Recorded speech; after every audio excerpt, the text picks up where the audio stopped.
এক সময় ছিল তখন পরীক্ষার হলে পরীক্ষার্থীদের নকল সরবরাহ করার জন্য পরীক্ষা কেন্দ্রের চতুর্দিকে শুভাকাঙ্ক্ষীদের ভিড় লেগে যেত। যারা নকল করে পরীক্ষায় পাশ করতে চায় তাদেরকেও শিখতে হতো নানান কসরত। আর এসব ঠেকাতে শিক্ষকদের যেমন কঠোর হতে হতো, তেমনি পরীক্ষা কেন্দ্রের চতুর্দিকে পুলিশ আর আনসার দিয়ে পাহারাও বসাতে হতো। এখন আর সেদিন নেই। এখন পরীক্ষার আগেই প্রশ্নপত্র ফাঁস হয়ে যায়, উত্তরপত্র জালিয়াতি হয়, নম্বর জালিয়াতি হয়, ফেসবুকের মাধ্যমে ফলাফল পরিবর্তনের জন্য টাকার চুক্তি পর্যন্ত হয় আরো অনেক কিছুই। আর এসব নিয়েই এবারের তালাশ।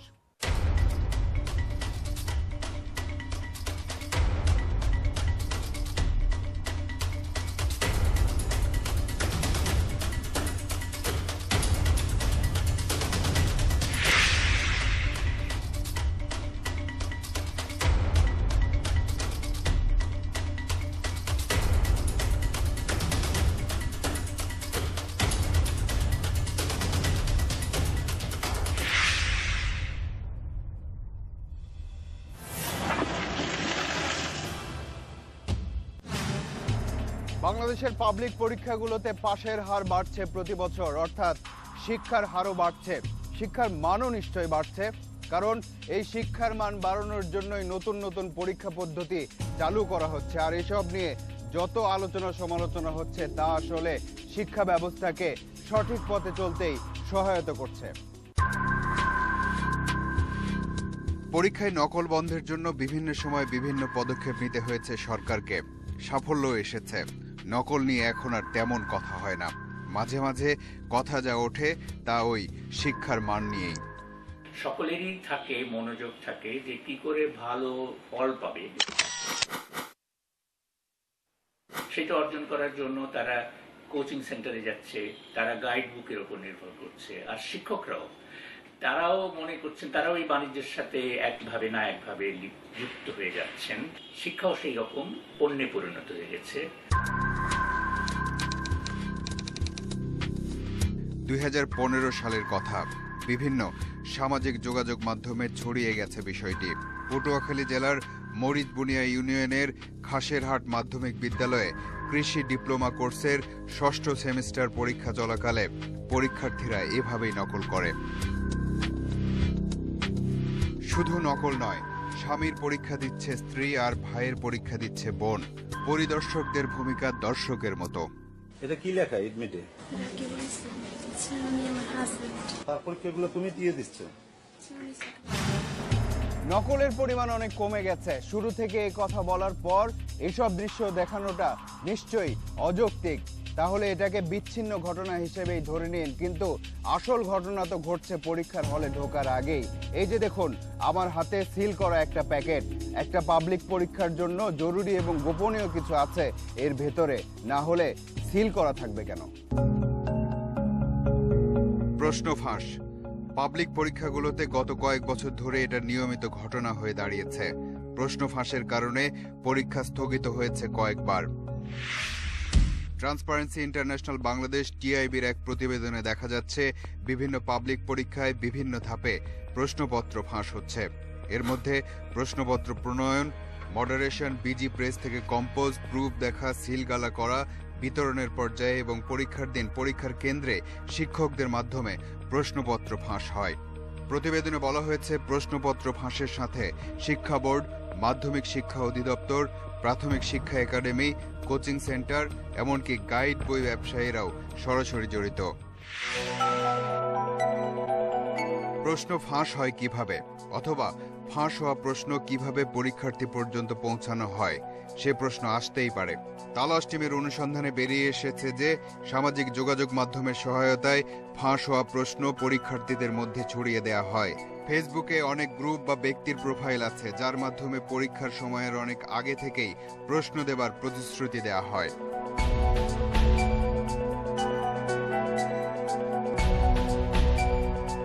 পিএসসি থেকে শুরু করে উচ্চ মাধ্যমিক সব ধরনের পরীক্ষার প্রশ্ন দিতে পারে এসব গ্রুপ বা আইডির মালিকরা। এমনকি উত্তর সহ প্রশ্ন দেবার প্রতিশ্রুতিও থাকে কোনো কোনোটাতে।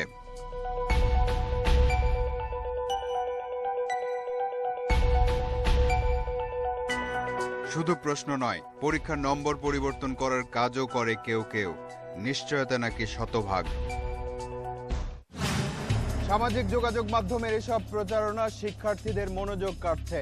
যারা পরীক্ষায় পাশের জন্য পড়ালেখার বিকল্প পথ খোঁজে তারা এদিকে ঝুঁকছে। কিন্তু এসব প্রচারণা কি আসলেই বিশ্বাসযোগ্য?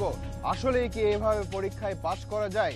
এসব প্রচারণা বিশ্বাসযোগ্য হোক বা না হোক, এভাবে পরীক্ষায় পাশ করা যাক বা না যাক, যারা এ পথে হেঁটে পরীক্ষা নামক দেয়াল টপকাতে চায় তাদের বিশ্বাস করানোর জন্য আসলেই অনেক যুক্তি আছে। প্রান্তিক ছদ্মনাম 2016 সালের এইচএসসি পরীক্ষার্থী ছিল। পরীক্ষায় ভালো ফলাফল করার জন্য অনেক চেষ্টাই করেছে প্রান্তিক। না, সেটা লেখাপড়া নয়, বরং কিভাবে না পড়ে পরীক্ষায় পাশ করা যায় সেদিকেই মনোযোগ ছিল তার। ভিন্নভাবে পরীক্ষার ফল ভালো করার চেষ্টায় টাকাও খরচ করে প্রান্তিক। নুরুল ইসলাম নাম একজন, তিনি রেজাল্ট চেঞ্জ করে দিবে, মানে গোল্ডেন এ প্লাসের জন্য 15,000, এ প্লাসের জন্য 10,000, এরপর এ গ্রেডের জন্য 8,000, এইভাবে দেওয়া। তার কথা হলো আগে তাকে 20,000 টাকা অ্যাডভান্স দিতে হবে। ফলাফল পরিবর্তনের জন্য একজন অগ্রিম টাকা চেয়ে বসায় প্রান্তিক তাকে আর বিশ্বাস করতে পারল না। শুরু হলো অন্য আরেকজনের সাথে যোগাযোগ।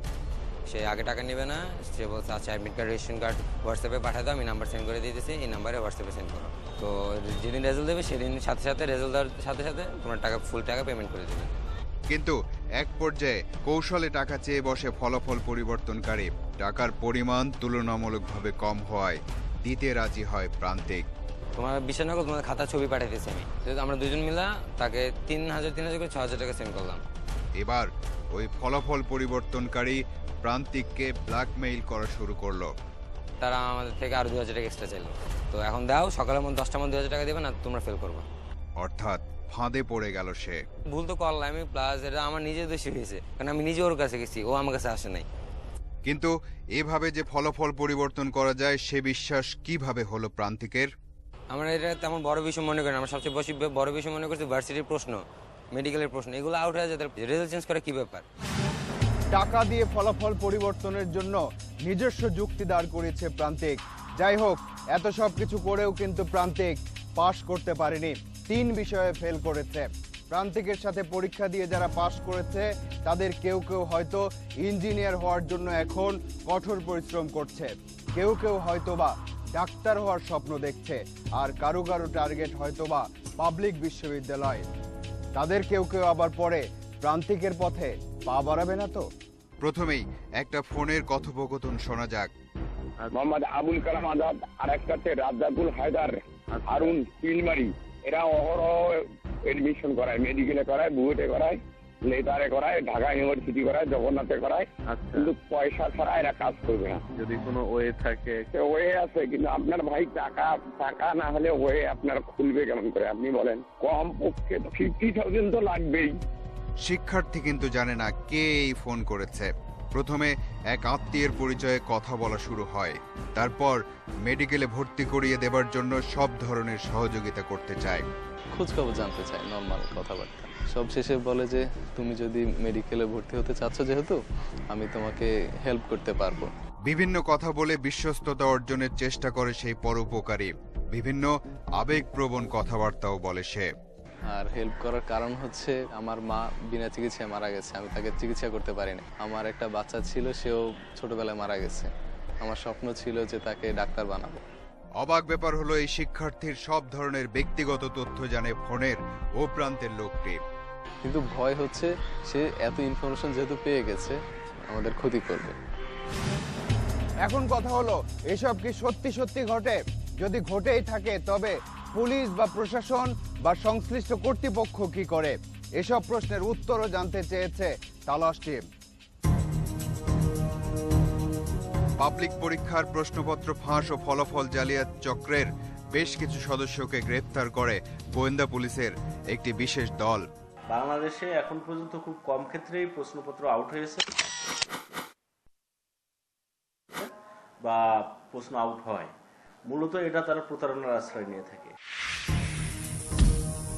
এসব কাজের সাথে সংশ্লিষ্টরা বিভিন্ন সামাজিক যোগাযোগ মাধ্যমে ভুয়া পরিচয়ে একাধিক আইডি খুলে প্রশ্ন ফাঁস ও পরীক্ষার ফল পরিবর্তন করে দেওয়ার প্রচারণা চালায়। কাজের ধরন অনুযায়ী টাকার পরিমাণও পরিবর্তন হয়। পরীক্ষার্থীদের কাছ থেকে মোবাইল ব্যাংকিং এর মাধ্যমে টাকা নেয় তারা। বিভিন্ন সময় পরীক্ষার আগের রাতে প্রশ্নপত্রের ছবি ফেসবুক ও হোয়াটসঅ্যাপের মাধ্যমে পরীক্ষার্থীদের মধ্যে ছড়িয়ে দেয় তারা।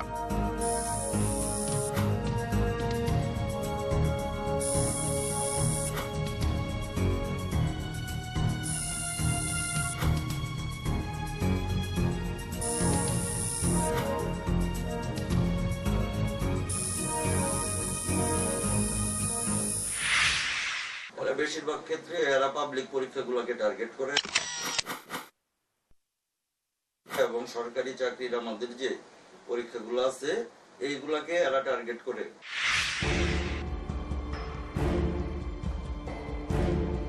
এবার একটু ভিন্ন প্রসঙ্গে আসি।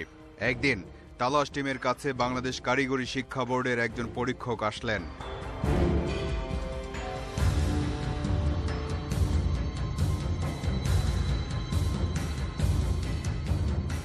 এইচএসসির বিএম কোর্সের 2016 সালের পরীক্ষার 100টি উত্তরপত্র তার কাছে, যা তিনি মূল্যায়ন করছেন।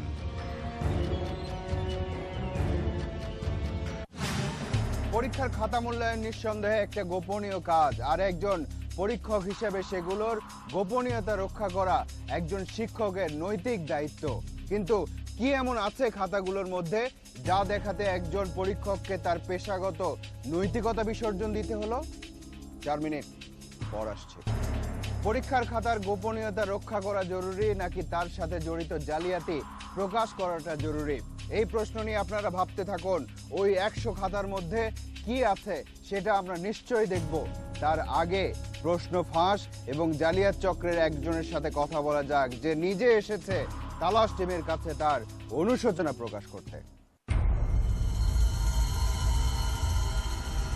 এই সাইবারে যারা কাজগুলো করতেছে, প্রশ্ন বিষয়ে অনলাইনে যারা কাজ করতেছে, এরা ম্যাক্সিমাম কিন্তু স্টুডেন্ট, এমনকি পরীক্ষার্থী। নসীন একজন টিচার ছিল, আরও কয়েকটা টিচার ছিল, যেমন যারা হল থেকে প্রশ্নগুলো তুলে আমাদেরকে পাঠাইতো। কিছু প্রশ্ন আপনার পেজ থেকে পরীক্ষার 1 ঘন্টা আগে যে প্রশ্নটা পাইতাম আমরা, তো প্রশ্নটা করতাম ফ্রি, ফেসবুকে আপলোড করে দিতাম। ওরা দেখতো যে আমার পরীক্ষা হয়েছে আপনার 10টা বাজে শুরু, মানে 9টার দিকে বা 8টার দিকে, 8:30টার দিকে বা 6টার দিকে প্রশ্নটা ফেসবুকে ছেড়ে দিয়েছে। তখন আমি নিচে করে একটা পোস্ট দিয়ে দিলাম, কিন্তু নেক্সট প্রশ্ন নিতে হলে আগের দিন প্রশ্নটা আমি দিব, 10,000 টাকা দিতে হবে। আমাকে 10,000 টাকা বিকাশে পাঠাইলো। যখন 1 ঘন্টা 2 ঘন্টা আগে টিচারের কাছে প্রশ্নটা পাচ্ছি, তখন প্রশ্নটা আমি আপলোড করে দিতেছি। তখন বলে দিয়েছিলাম, গতকালকে অনেকে বিশ্বাস করে নাই, তাদেরকে আমি দেখাইলাম যে দেখো প্রশ্নগুলো কমন আসছে কিনা। দিলে বিকাশে টাকা দিত। যখন আপনি প্রশ্ন নিচ্ছেন, আমি তখন বললাম তুমি এরকম হইতে পারো, তুমি সাম্বার দিকে হইতে পারো, তোমার গার্ডিয়ানের এক কপি ভোটার আইডি কার্ডের ছবি দাও, বা তোমার ভোটার আইডি কার্ডের ছবি দাও। তখন আমাকে যে ছবিটা তুলে দিল, ওই ছবিটা আর ওই ন্যাশনাল আইডি কার্ড দেওয়া বিকাশ করে ফেললাম। সিমগুলো কিন্তু ফ্যাক বায়োমেট্রিক করা যায়, অ্যাভেলেবেল পাওয়া যায়। দোকানে গিয়ে যদি চান যে আমার একটা সিম লাগবে বায়োমেট্রিক, তখনও কিন্তু আপনাকে দিয়ে দিবে। অনুষ্ঠানের শুরুর দিকে কারিগরি শিক্ষা বোর্ডের এক পরীক্ষার সিল করা এই প্যাকেট আপনাদের দেখিয়েছিলাম। এখানে লেখা আছে ক সেট এসএসসি ভোকেশনাল অথবা দাখিল ভোকেশনাল পরীক্ষা 2016, বিষয় সিভিল কনস্ট্রাকশন 2 দ্বিতীয় পত্র। তাহলে কি প্রশ্নপত্র আছে এর ভেতরে? বিজি প্রেসের সিল মানে নিশ্চয়ই গোপনীয় কিছুই আছে এর ভেতরে। তাই অনুসন্ধানের সময়টাতে অনেক ইচ্ছে হলেও আমরা এটা খুলে দেখার সাহস করিনি। কিন্তু এবার বলুন, এই প্যাকেট কি আমাদের কাছে আসার কথা? যাই হোক, চলুন একটু কারিগরি শিক্ষা বোর্ড থেকে ঘুরে আসা যাক।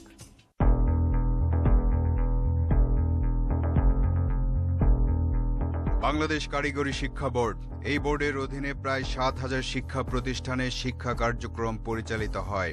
প্রতি বছর সর্বোচ্চ সংখ্যক পাবলিক পরীক্ষা অনুষ্ঠিত হয় কারিগরি বোর্ডের অধীনেই।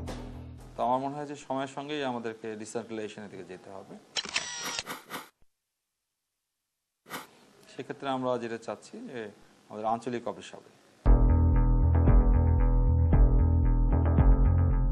বাংলাদেশ কারিগরি শিক্ষা বোর্ডের প্রতিটি শাখারই নানা অসঙ্গতি ধরা পড়ে তালাশ টিমের অনুসন্ধানে। প্রশ্ন ফাঁস, খাতা জালিয়াতি, নম্বর জালিয়াতির অনেক অভিযোগ আছে এই বোর্ডের অধীনে অনুষ্ঠিত বিভিন্ন পরীক্ষার ক্ষেত্রে। এই শিক্ষা বোর্ড ভবনের ভেতরে ঢুকলে দেখা যায় শিক্ষার্থীদের মূল্যবান সার্টিফিকেট পড়ে আছে বারান্দায়। ওএমআর সম্বলিত পরীক্ষার খাতা দেখা গেল সিঁড়ির গোড়ায়।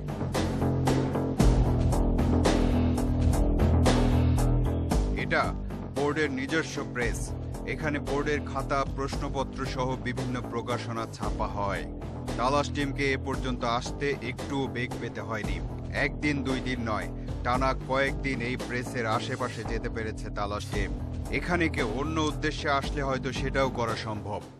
ছাপা হয় ফার্স্ট সেমিস্টারে যেসব ছাত্র পড়ে এদের কোশ্চেন, এরা কি এই কোশ্চেন পয়সাতে কিনতে আসবে না।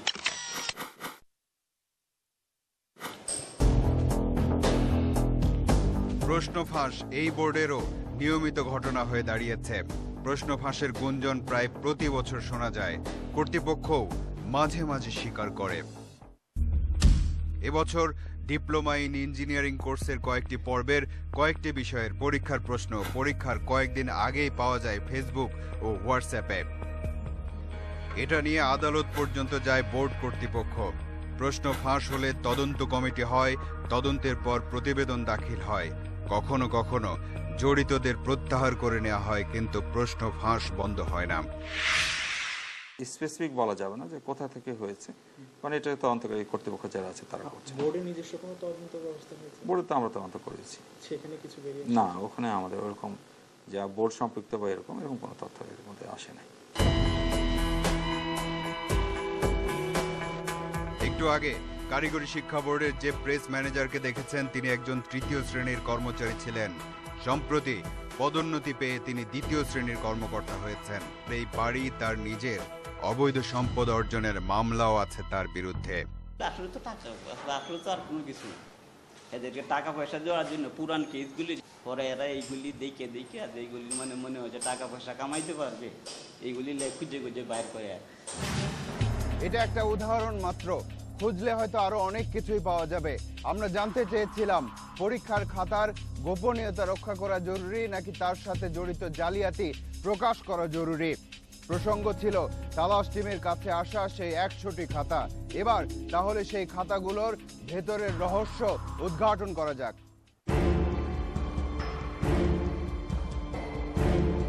কারিগরি শিক্ষা বোর্ডের এইচএসসি বিএম কোর্সের 2016 সালের পরীক্ষার ব্যবসায়ী সংগঠন ও ব্যবস্থাপনা 1 বিষয়ের পরীক্ষার 100 খাতা। এই পরীক্ষক খাতাগুলো মূল্যায়ন করছিলেন। খাতা মূল্যায়ন করতে গিয়ে তিনি দেখলেন প্রত্যেকটি খাতার হাতের লেখা এক রকম। শুধু হাতের লেখা নয়, খাতায় যেসব উত্তর লেখা হয়েছে সেসব উত্তরও প্রায় হুবহু এক। নাম্বারের ভিন্নতা দেখা যাচ্ছে, এটা তাহলে কেন হলো? যদি একই জন লেখে, সুকৌশলে এগুলো আলাদা করার চেষ্টা করা হয়েছে। এখানে কয়টা পয়েন্ট দিয়েছে, এখানে কয়টা পয়েন্ট দিয়েছে, একই হাতের লেখা, কিন্তু একই হাতের লেখা ইচ্ছে করে কম বেশি করানো হয়েছে যাতে নাম্বার কম বেশি হয়। এরকম কয়েকটা খাতা পাওয়া গেছে, অনেকগুলো খাতা আছে, পরপর কিছুই লেখা নেই। এখানে পরীক্ষার নামও লেখা নেই, পরীক্ষার সময় লেখা নেই। বিষয় একজন স্টুডেন্ট তো এরকম করবে না, তাই না? পরীক্ষার হলে বাইরে করা এই কারণে যে পরীক্ষার হলে যেটুকু সময় থাকে ওই সময়ের ভিতরে এতগুলো খাতাও লেখা সম্ভব না, এতভাবে লেখাও সম্ভব না, এতগুলো কৌশল অবলম্বন করা কারো পক্ষে সম্ভব না। ফেল করেছে তাকে মানে পাস করানোর জন্য হতে পারে। দ্বিতীয় হতে পারে যে কোনো একটা প্রতিষ্ঠানের কোনো স্টুডেন্টই নেই, স্টুডেন্টের রেজাল্ট দেখানোর জন্য সেটা হতে পারে। না, এটা আমার কাছে এরকম জানা নাই। মানে এটা যদি হয়ে থাকে তাহলে সেটা কেমন সম্ভব? তা তো জানি না। এই প্রশ্ন যেহেতু আমার কাছে কেউ করে নাই, কোনো রিপোর্ট করে নাই, ফলে আমি উত্তর দেবো কি করে। যে ইনভিজিলেটর অর্থাৎ পরীক্ষা কেন্দ্র এবং পরীক্ষার্থী তাদের যোগসাজশ থাকতে পারে, তাদের সংশ্লিষ্টতা ছাড়া কোনোভাবেই একই হাতের লেখা হওয়া বা একই রকম উত্তর হওয়ার কোনো সম্ভাবনা নাই।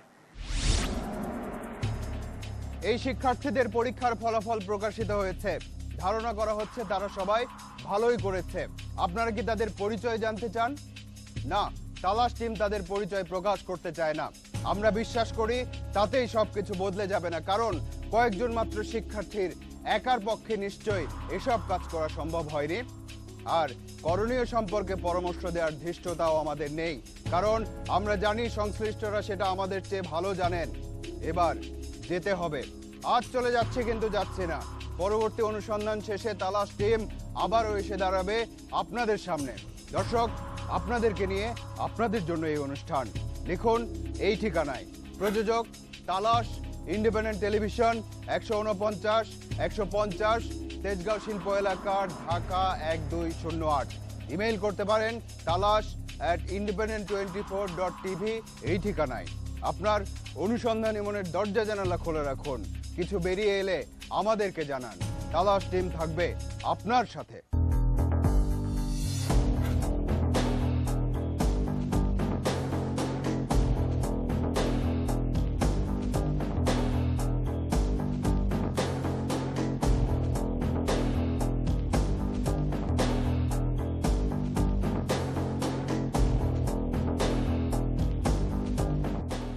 ওর কাছে গেছি, ও আমার কাছে আসে নাই।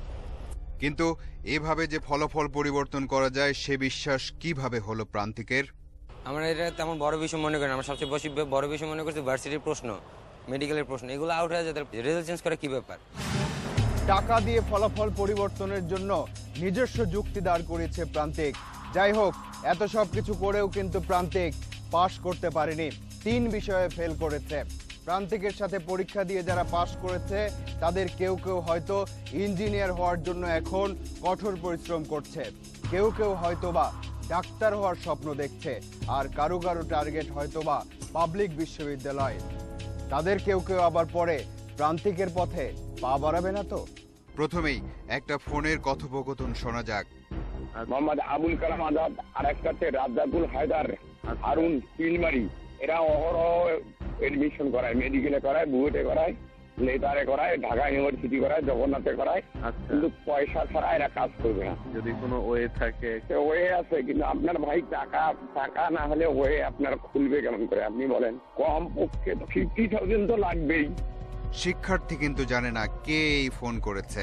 প্রথমে এক আত্মীয়ের পরিচয়ে কথা বলা শুরু হয়, তারপর মেডিকেলে ভর্তি করিয়ে দেবার জন্য সব ধরনের সহযোগিতা করতে চায়, খোঁজখবর জানতে চায়, নর্মাল কথাবার্তা। সব শেষে বলে যে তুমি যদি মেডিকেলে ভর্তি হতে চাচ্ছ, যেহেতু আমি তোমাকে হেল্প করতে পারবো। বিভিন্ন কথা বলে বিশ্বস্ততা অর্জনের চেষ্টা করে সেই পরোপকারী। বিভিন্ন আবেগপ্রবণ কথাবার্তাও বলে সে। আর হেল্প করার কারণ হচ্ছে আমার মা বিনা চিকিৎসায় মারা গেছে, আমি তাকে চিকিৎসা করতে পারিনি। আমার একটা বাচ্চা ছিল, সেও ছোটবেলায় মারা গেছে। আমার স্বপ্ন ছিল যে তাকে ডাক্তার বানাবো। অবাক ব্যাপার হলো এই শিক্ষার্থীর সব ধরনের ব্যক্তিগত তথ্য জানে ফোনের ও প্রান্তের লোকটি। কিন্তু ভয় হচ্ছে সে এত ইনফরমেশন যেহেতু পেয়ে গেছে আমাদের ক্ষতি করবে। এখন কথা হলো, এসব কি সত্যি সত্যি ঘটে? যদি ঘটেই থাকে তবে পুলিশ বা প্রশাসন বা সংশ্লিষ্ট কর্তৃপক্ষ কি করে? এসব প্রশ্নের উত্তরও জানতে চেয়েছে তালাশ টিম। পাবলিক পরীক্ষার প্রশ্নপত্র ফাঁস ও ফলাফল জালিয়াত চক্রের বেশ কিছু সদস্যকে গ্রেফতার করে গোয়েন্দা পুলিশের একটি বিশেষ দল। বাংলাদেশে এখন পর্যন্ত খুব কম ক্ষেত্রেই প্রশ্নপত্র আউট হয়েছে বা প্রশ্ন আউট হয়। মূলত এটা তারা প্রতারণার আশ্রয় নিয়ে থাকে। এসব কাজের সাথে সংশ্লিষ্টরা বিভিন্ন সামাজিক যোগাযোগ মাধ্যমে ভুয়া পরিচয়ে একাধিক আইডি খুলে প্রশ্ন ফাঁস ও পরীক্ষার ফল পরিবর্তন করে দেওয়ার প্রচারণা চালায়। কাজের ধরন অনুযায়ী টাকার পরিমাণও পরিবর্তন হয়। পরীক্ষার্থীদের কাছ থেকে মোবাইল ব্যাংকিং এর মাধ্যমে টাকা নেয় তারা। বিভিন্ন সময় পরীক্ষার আগের রাতে প্রশ্নপত্রের ছবি ফেসবুক ও হোয়াটসঅ্যাপের মাধ্যমে পরীক্ষার্থীদের মধ্যে ছড়িয়ে দেয় তারা।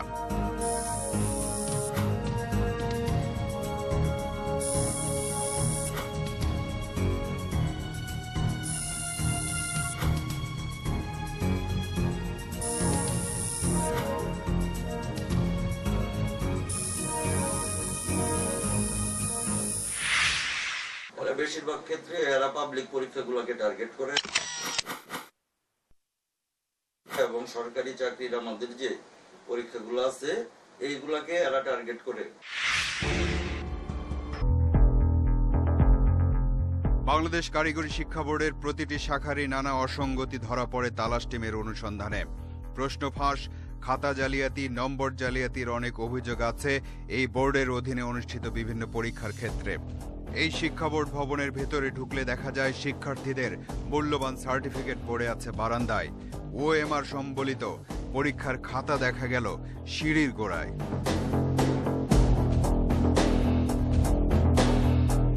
এটা বোর্ডের নিজস্ব প্রেস। এখানে বোর্ডের খাতা, প্রশ্নপত্র সহ বিভিন্ন প্রকাশনা ছাপা হয়। তালাশ টিমকে এ পর্যন্ত আসতে একটু বেগ পেতে হয়নি। একদিন দুই দিন নয়, টানা কয়েকদিন এই প্রেসের আশেপাশে যেতে পেরেছে তালাশ টিম। এখানে কেউ অন্য উদ্দেশ্যে আসলে হয়তো সেটাও করা সম্ভব। ছাপা হয় ফার্স্ট সেমিস্টারে যেসব ছাত্র পড়ে এদের কোশ্চেন, এরা কি এই কোশ্চেন পয়সাতে কিনতে আসবে না।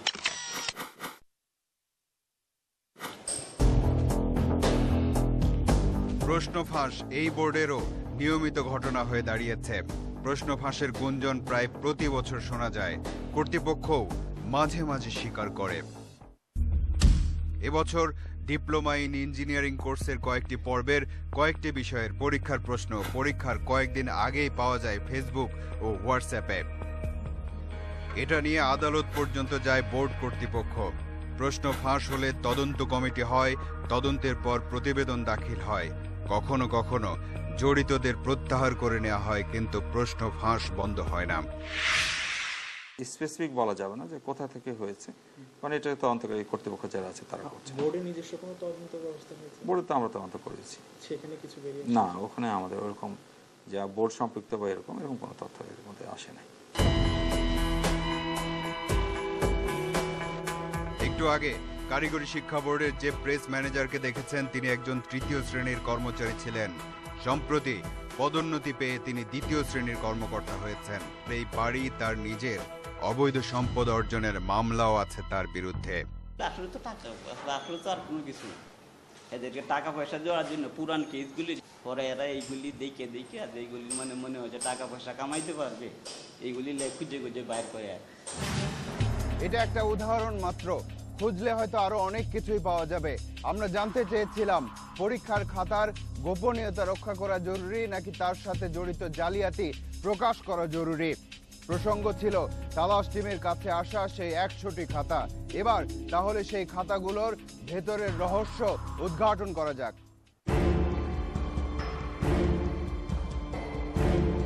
কারিগরি শিক্ষা বোর্ডের এইচএসসি বিএম কোর্সের 2016 সালের পরীক্ষার ব্যবসায়ী সংগঠন ও ব্যবস্থাপনা 1 বিষয়ের পরীক্ষার 100 খাতা।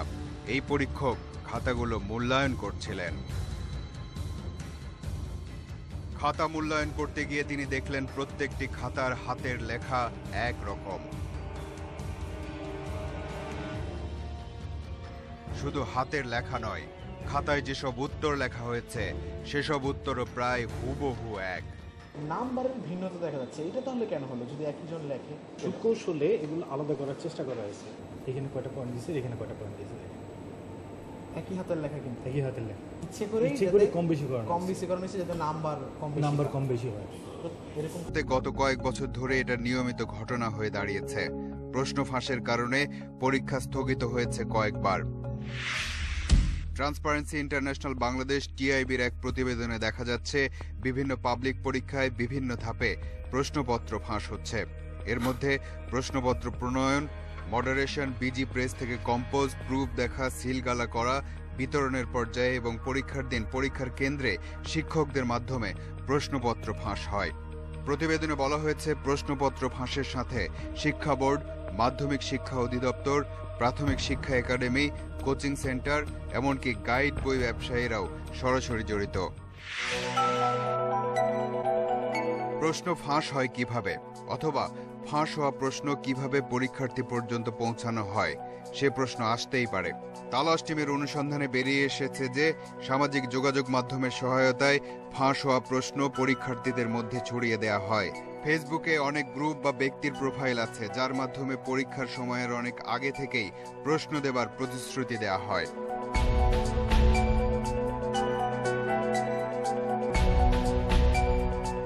পিএসসি থেকে শুরু করে উচ্চ মাধ্যমিক সব ধরনের পরীক্ষার প্রশ্ন দিতে পারে এসব গ্রুপ বা আইডির মালিকরা।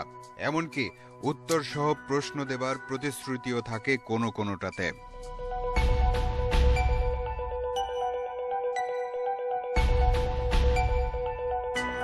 শুধু প্রশ্ন নয়, পরীক্ষার নম্বর পরিবর্তন করার কাজও করে কেউ। নিশ্চয়তা নাকি শতভাগ। সামাজিক যোগাযোগ মাধ্যমের এসব প্রচারণা শিক্ষার্থীদের মনোযোগ কাটছে। যারা পরীক্ষায় পাশের জন্য পড়ালেখার বিকল্প পথ খোঁজে তারা এদিকে ঝুঁকছে। কিন্তু এসব প্রচারণা কি আসলেই বিশ্বাসযোগ্য? আসলেই কি এভাবে পরীক্ষায় পাশ করা যায়? এসব প্রচারণা বিশ্বাসযোগ্য হোক বা না হোক, এভাবে পরীক্ষায় পাশ করা যাক বা না যাক, যারা এ পথে হেঁটে পরীক্ষা নামক দেয়াল টপকাতে চায় তাদের বিশ্বাস করানোর জন্য আসলেই অনেক যুক্তি আছে। প্রান্তিক ছদ্মনাম 2016 সালের এইচএসসি পরীক্ষার্থী ছিল। পরীক্ষায় ভালো ফলাফল করার জন্য অনেক চেষ্টাই করেছে প্রান্তিক। না, সেটা লেখাপড়া নয়, বরং কিভাবে না পড়ে পরীক্ষায় পাশ করা যায় সেদিকেই মনোযোগ ছিল তার। ভিন্নভাবে পরীক্ষার ফল ভালো করার চেষ্টায় টাকাও খরচ করে প্রান্তিক। নুরুল ইসলাম নাম একজন, তিনি রেজাল্ট চেঞ্জ করে দিবে, মানে গোল্ডেন এ প্লাসের জন্য 15,000, এ প্লাসের জন্য 10,000, এরপর এ গ্রেডের জন্য 8,000, এভাবে দেওয়া। তার কথা হলো আগে তাকে 20,000 টাকা অ্যাডভান্স দিতে হবে। ফলাফল পরিবর্তনের জন্য একজন অগ্রিম টাকা চেয়ে বসায় প্রান্তিক তাকে আর বিশ্বাস করতে পারল না। শুরু হলো অন্য আরেকজনের সাথে যোগাযোগ। সে আগে টাকা নেবে না, সে বলছে আচ্ছা অ্যাডমিট কার্ড, রেশন কার্ড হোয়াটসঅ্যাপে পাঠায় দাও, আমি নাম্বার সেন্ড করে দিতেছি, এই নাম্বারে হোয়াটসঅ্যাপে সেন্ড করো। তো যেদিন রেজাল্ট দেবে সেদিন সাথে সাথে রেজাল্ট দেওয়ার সাথে সাথে তোমার টাকা ফুল টাকা পেমেন্ট করে দেবে। কিন্তু এক পর্যায়ে কৌশলে টাকা চেয়ে বসে ফলাফল পরিবর্তনকারী। টাকার পরিমাণ তুলনামূলকভাবে কম হওয়ায় দিতে রাজি হয় প্রান্তিক। তোমার বিষয় না করো, তোমার খাতা ছবি পাঠাইতেছি আমি, আমরা দুজন মিলা তাকে 3,000 করে 6,000 টাকা সেন্ড করলাম। এবার ওই ফলাফল পরিবর্তনকারী প্রান্তিককে ব্ল্যাকমেইল করা শুরু করলো। তারা আমাদের থেকে আরো 2,000 টাকা এক্সট্রা চাইলো। তো এখন দাও, সকালের মধ্যে 10টার মধ্যে 2,000 টাকা দেবে না, তোমরা ফেল করবা। অর্থাৎ ফাঁদে পড়ে গেল সে। ভুল তো করলাম আমি, প্লাস এটা আমার নিজের দোষী হয়েছে, কারণ আমি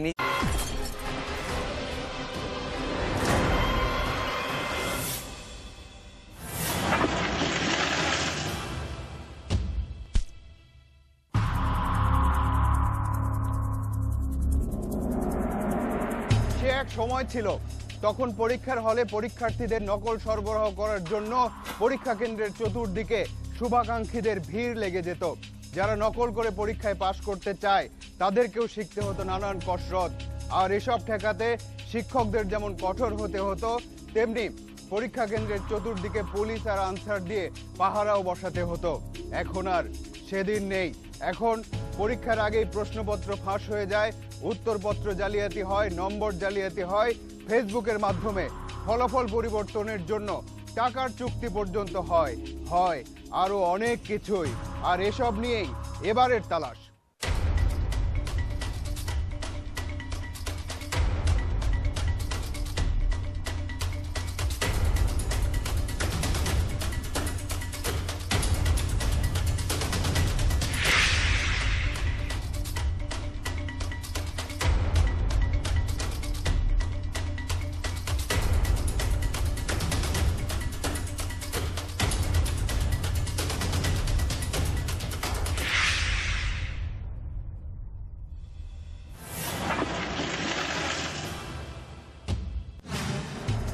বাংলাদেশের পাবলিক পরীক্ষাগুলোতে পাশের হার বাড়ছে প্রতি বছর, অর্থাৎ শিক্ষার হারও বাড়ছে, শিক্ষার মানও নিশ্চয়ই বাড়ছে। কারণ এই শিক্ষার মান বাড়ানোর জন্যই নতুন নতুন পরীক্ষা পদ্ধতি চালু করা হচ্ছে। আর এসব নিয়ে যত আলোচনা সমালোচনা হচ্ছে তা আসলে শিক্ষা ব্যবস্থাকে সঠিক পথে চলতেই সহায়তা করছে। পরীক্ষায় নকল বন্ধের জন্য বিভিন্ন সময় বিভিন্ন পদক্ষেপ নিতে হয়েছে সরকারকে। সাফল্য এসেছে। নকল নিয়ে এখন আর তেমন কথা হয় না। মাঝে মাঝে কথা যা ওঠে তা ওই শিক্ষার মান নিয়েই। সকলেরই থাকে মনোযোগ থাকে যে কি করে ভালো ফল পাবে, সেটা অর্জন করার জন্য তারা কোচিং সেন্টারে যাচ্ছে, তারা গাইড বুকের উপর নির্ভর করছে। আর শিক্ষকরাও তারাও মনে করছেন, তারাও এই বাণিজ্যের সাথে একভাবে না একভাবে যুক্ত হয়ে যাচ্ছেন। শিক্ষাও সেই রকম পণ্যে পরিণত হয়ে গেছে। 2015 সালের কথা। বিভিন্ন সামাজিক যোগাযোগ মাধ্যমে ছড়িয়ে গেছে বিষয়টি।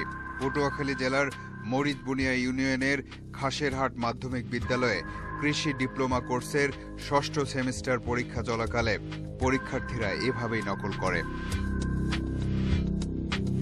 শুধু নকল নয়, স্বামীর পরীক্ষা দিচ্ছে স্ত্রী আর ভাইয়ের পরীক্ষা দিচ্ছে বোন। পরিদর্শকদের ভূমিকা দর্শকের মতো। এটা কি লেখা এডমিটে? তার পরীক্ষাগুলো তুমি দিয়ে দিচ্ছ? নকলের পরিমাণ অনেক কমে গেছে। শুরু থেকে এই কথা বলার পর এসব দৃশ্য দেখানোটা নিশ্চয়ই অযৌক্তিক। তাহলে এটাকে বিচ্ছিন্ন ঘটনা হিসেবেই ধরে নিন, কিন্তু আসল ঘটনা তো ঘটছে পরীক্ষার হলে ঢোকার আগেই। এই যে দেখুন, আমার হাতে সিল করা একটা প্যাকেট। একটা পাবলিক পরীক্ষার জন্য জরুরি এবং গোপনীয় কিছু আছে এর ভেতরে, না হলে সিল করা থাকবে কেন? প্রশ্ন ফাঁস। পাবলিক পরীক্ষাগুলো।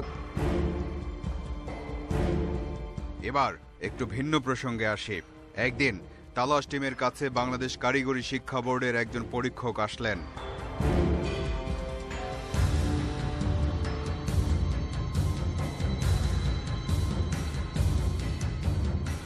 এইচএসসির বিএম কোর্সের 2016 সালের পরীক্ষার 100টি উত্তরপত্র তার কাছে, যা তিনি মূল্যায়ন করছেন।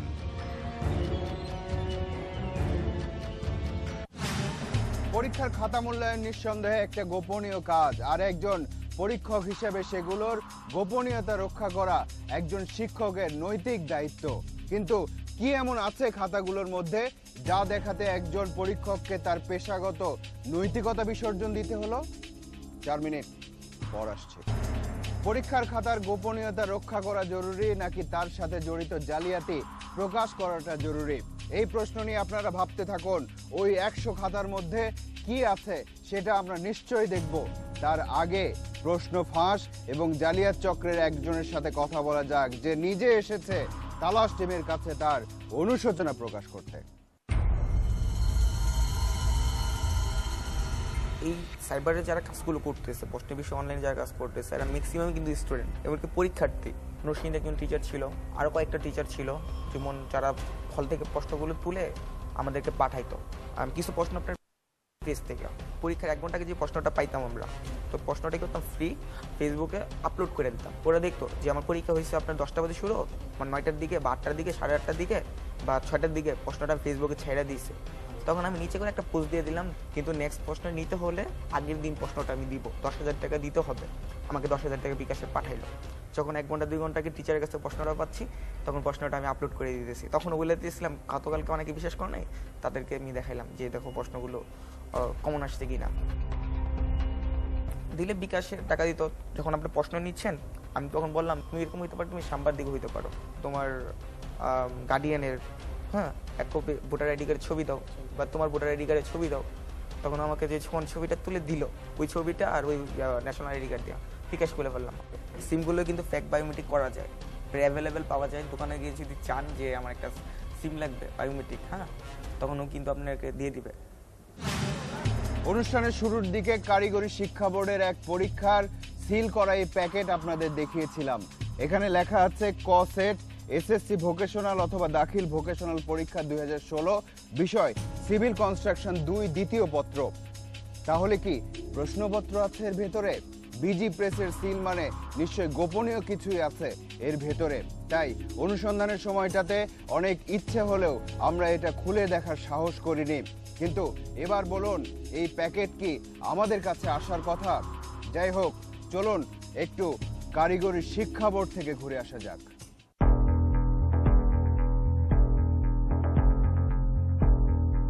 বাংলাদেশ কারিগরি শিক্ষা বোর্ড।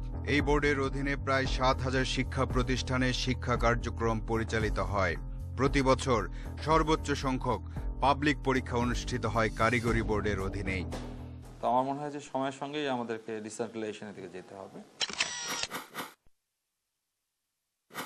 সেক্ষেত্রে আমরা যেটা চাচ্ছি যে আমাদের আঞ্চলিক অফিস হবে।